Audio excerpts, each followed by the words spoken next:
नमस्कार दोस्तों, मैं हूं आपका अपना रविंदर गंगवार। दोस्तों, आज की जो क्राइम की सच्ची घटना लेकर मैं आपके सामने हाजिर हुआ हूं। जब इस कहानी को आप अंत तक सुनेंगे तो हैरान हो जाएंगे, बेचैन हो जाएंगे। जब इस केस का खुलासा होता है तो लोगों के पैरों के तले से ज़मीन खिसक जाती है।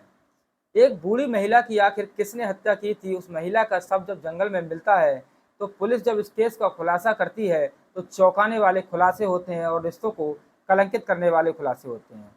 दोस्तों, ये कहानी जो मैं आपको बताने जा रहा हूँ, ये उत्तर प्रदेश का एक जिला है बरेली, और बरेली का एक थाना लगता है फतेहगंज पश्चिमी, और फतेहगंज पश्चिमी थाना क्षेत्र का एक गांव है पनबड़िया। बीते पिछले महीने यानी कि 10 अगस्त को एक महिला की पनबड़िया के जंगल में लाश मिलती है, जिसकी सूचना गांव के लोग पुलिस को देते हैं। पुलिस वहां पहुंचती है और जांच पड़ताल करने लगती है और महिला का जो शव होता है उसका पंचनामा भरती है और लोगों से पूछताछ करती है कि आखिर ये महिला कौन है। उस महिला की पहचान तो नहीं हो पाती है, और महिला के शव का जब पुलिस पंचनामा भर देती है तो उसे पोस्टमार्टम के लिए बरेली भेज दिया जाता है। उस महिला का पंचनामा भरने के बाद जब बरेली भेजा जाता है तो उसका पोस्टमार्टम जब होता है तो उसकी जो हत्या की पुष्टि होती है वो गला दबाकर हत्या की पुष्टि होती है, और महिला की उम्र जो होती है लगभग 62 वर्ष होती है। वो महिला को आखिर क्यों मारा गया था, तो अधिकारी भी एक्शन में आ जाते हैं, क्योंकि 6 महिलाओं के इसी तरीके से शाही थाना क्षेत्र और फतेहगंज पश्चिमी थाना क्षेत्र में लगातार हत्याएं हो रही थी। तो पुलिस भी बेचैन थी कि आखिर इस हत्या को भी उसी व्यक्ति ने अंजाम दिया होगा। इसी चीज़ का कातिल ने फ़ायदा उठाया और इस हत्या को अंजाम दे दिया। आखिरकार पुलिस हत्यारे तक पहुंच गई और हत्या का जब खुलासा हुआ तो रिश्तों को कलंकित करने वाला खुलासा हुआ कि आखिर कोई ऐसा कैसे कर सकता है। ये खबर जब अखबार में छपती है और क्षेत्र के लोग जब इसको पढ़ते हैं, क्योंकि गांव के क्षेत्रों के लोग उत्सुक थे कि इन महिलाओं की आखिर हत्या कौन कर रहा है, लेकिन इस हत्या का सिर्फ एक ही कातिल था और पुलिस ने उसको गिरफ्तार कर लिया। दरअसल ये महिला जब जंगल में पाई गई थी तो जब उसका पोस्टमार्टम होता है तो उसकी पहचान नहीं हो पाती है। तो पुलिस लगातार प्रयास कर रही होती है और इसकी जो बॉडी होती है, उसको फ़ोटो होते हैं, वो हर थाने में सर्कुलेट करती है। तो आखिर इस महिला की पहचान निकल कर सामने आती है, और ये महिला का नाम 62 वर्षीय शांति देवी होता है और शाही थाना क्षेत्र के गांव बगरऊ की गोटिया की रहने वाली होती है। दरअसल इस महिला की पहचान के लिए उसके बेटे यानी कि राजकुमार और उसकी बहू को बुलाया जाता है। वो इसके शव की पहचान करती हैं और उसे अपने गांव ले जाकर उसका अंतिम संस्कार करती हैं। राजकुमार अपनी मां की मौत से काफ़ी परेशान था, और पुलिस भी कातिल का पता लगाने के लिए कई टीमें गठित कर चुकी थी। तो पुलिस अपने काम में लग जाती है। काफ़ी समय बीत जाता है, लगभग 1 महीना हो जाता है, लेकिन कातिल की तलाश खत्म नहीं होती है। कभी उसके घर वालों से पूछताछ की जाती है, तो कभी उसके चाचा से, तो कभी और क्षेत्र के लोगों को पकड़ा जाता है और पुलिस पूछताछ करती है, लेकिन केस का खुलासा नहीं हो पाता है। बीते 2 दिन पहले यानी कि सितंबर के माह में एक व्यक्ति को गिरफ्तार किया जाता है, जो कि उसका बड़ा बेटा होता है। उसकी उम्र लगभग 40 वर्ष होती है और उसका नाम तोताराम होता है। पुलिस उससे लगातार पूछताछ कर रही थी, लेकिन जब उसको पकड़ा जाता है और उससे सख्ती से पूछताछ की जाती है तो पुलिस उससे पहले भी पूछताछ कर चुकी थी, लेकिन वो पुलिस को गुमराह करता रहता है और पुलिस आखिर हत्यारे तक पहुंच जाती है।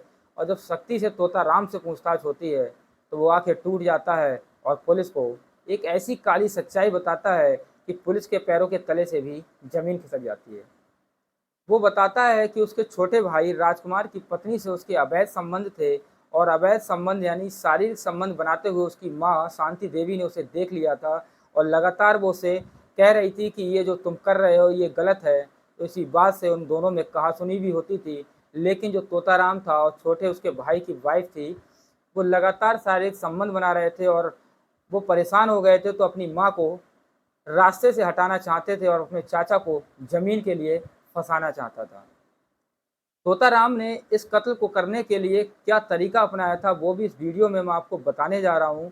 अगर आपने मेरा चैनल सब्सक्राइब नहीं किया हो तो प्लीज़ मेरे चैनल को सब्सक्राइब ज़रूर करें, क्योंकि सच्ची कहानियाँ लेकर मैं आपके सामने आता रहता हूँ। दरअसल पुलिस उससे पूछती है तो वो बताता है कि उसे रास्ते से हटाने का जब मैंने प्रोग्राम बनाया था तो अपनी माँ से कहता है कि माँ तुम ननिहाल नहीं जाओगी, तो वो महिला कहती है कि हाँ ठीक है मैं जाऊँगी। तो वो टुक टुक के उससे उसे बैठालता है और वो अपने गांव बगरऊ की गोटिया से निकलती है और फतेहगंज हाईवे तक पहुंचती है। तो वहां पर तोताराम बाइक से पहुंच जाता है और अपनी माँ को टुक टुक से उतार कर अपनी गाड़ी पे बैठा लेता है और कहता है कि मैं तुम्हें ननिहाल यानी कि रैपुरा जागीर तक छोड़ दूंगा। तो वो उसकी गाड़ी पर बैठ जाती है और वो पनवड़िया के रास्ते होते हुए रैपुरा जागीर जा रहा होता है। तो उसकी माँ आखिर कहती है कि रैपुरा जागीर की तो सीधी रास्ता है, इधर होके क्यों जा रहे हो। वो कहता है पनवड़िया होकर रैपुरा जागीर जाने में आसानी होगी, तो इधर से ही चलते हैं। वो पनवड़िया की तरफ जाने लगता है। पनवड़िया के जंगल में जब वो गाड़ी मोड़ता है तो वो महिला फिर उसे टोकती है और कहती है बेटा इधर क्या करने जा रहे हो। तो वो कहता है कि कोई परेशानी नहीं है, इधर से निकलते हैं। तो जैसे ही जंगल आता है उस महिला को वो गाड़ी रोकता है और उतारता है और उसकी साड़ी से उसकी गला घोंटकर बेरहमी से हत्या कर देता है। जब उसकी हत्या हो जाती है तो वहाँ से घबरा जाता है और घबरा कर अपनी बाइक लेकर घर की तरफ चला आता है और घर पे आराम से रोज़मर्रा की तरह ज़िंदगी जी रहा होता है। दरअसल वो कहता है कि मेरी माँ ने मुझे देख लिया था और संबंध बनाते हुए, इसीलिए वो किसी से कह ना दे और मेरी समाज में बेइज्जती ना हो जाए, मेरा नाम खराब ना हो जाए, इसीलिए वो अपनी माँ की बेरहमी से हत्या कर देता है। पुलिस आखिर इस केस का खुलासा कर देती है और पुलिस की टीम को अधिकारियों की तरफ से शाबाशी भी दी जाती है, क्योंकि पुलिस लगातार परेशान थी कि इसी क्षेत्र में 6 महिलाओं की उसी की साड़ी से गला घोंटकर हत्या की जा रही थी। उसी तरीके से इस लड़के ने यानी कि तोताराम ने भी अपनी माँ की उसी तरीके से हत्या की थी। ये हैरान कर देने वाली थी, क्योंकि पुलिस लगातार उस हत्या आरोपी को ढूंढ रही थी जो महिलाओं की लगातार जंगल में हत्याएं कर रहा था। तो पुलिस को लग रहा था कि यह कोई साइको किलर हो सकता है, लेकिन इस केस में शांति देवी का बेटा ही उसका कातिल निकलता है और पुलिस उसे गिरफ्तार करके न्यायालय में पेश करती है, जहां से उसे जेल भेज दिया जाता है। जो मीरगंज क्षेत्र के जो उनका सर्किल एरिया लगता है, वहाँ के सीओ हैं हर्ष मोदी भी लगातार प्रयास करते रहे थे कि आखिर इस महिला के हत्यारे को पकड़ा जाए और अवैध संबंधों में एक काली रात ऐसी आती है कि अपना बेटा ही अपनी माँ का कातिल बन जाता है। तो हमारा उद्देश्य इस कहानी को बताना, किसी का दिल दुखाना नहीं है, किसी को परेशान करना नहीं है। हमारा उद्देश्य आपको जागरूक करना है, सचेत करना है, ताकि आप अपने जीवन में आगे बढ़ें और कोई भी गलत कदम ना उठाएं, क्योंकि क्राइम कभी छुपता नहीं है। आखिर कभी ना कभी पुलिस प्रशासन, पुलिस के लोग उस कातिल तक पहुंच जाते हैं और आखिर उसे वही सज़ा मिलती है जो जेल में जाकर मिलती है।